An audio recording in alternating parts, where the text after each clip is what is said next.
Dictation of Ajmer, official passage number 31. Start. A person who is eligible and who is not more than 65 years of age on the last date fixed for submission of applications in the advertisement for the post of the Vice Chancellor may apply for the post full stop. The Chancellor shall determine by notification in the official gazette the qualifications, experience and other relevant requirements for the post of the Vice Chancellor full stop. The Chancellor shall constitute a search committee consisting of not less than 3 and not more than 5 members for making recommendations for appointment of the Vice Chancellor full stop. The search committee shall follow such procedure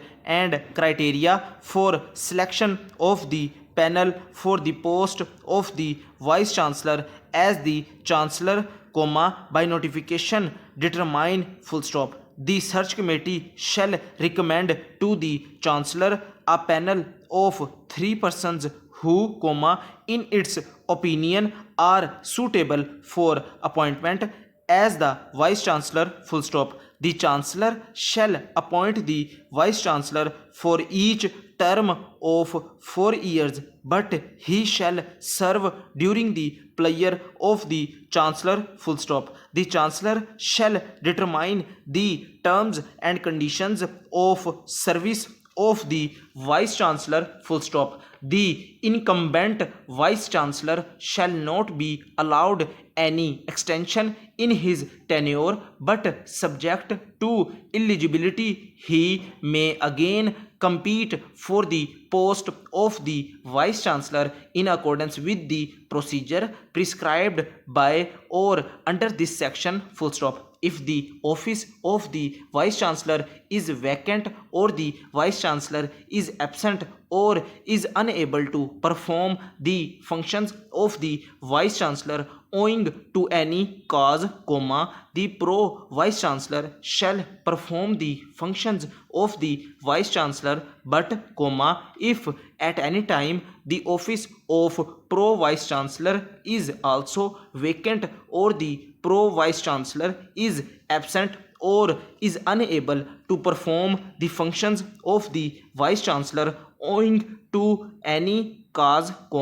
the Chancellor shall make such temporary arrangements for the performance of the duties of the Vice Chancellor as he may deem fit full stop new para. If an order is passed by an authority, body or officer of the university, other than the Chancellor or the syndicate,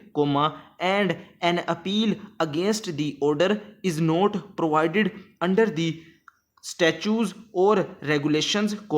any aggrieved person may prefer an appeal against the order to the syndicate full stop. The syndicate may constitute a committee of its members to hear and dispose of any appeal on behalf of the syndicate full stop. If a member of the syndicate is the officer who passed the order or who is also member of the authority against whose order appeal is filed before the syndicate,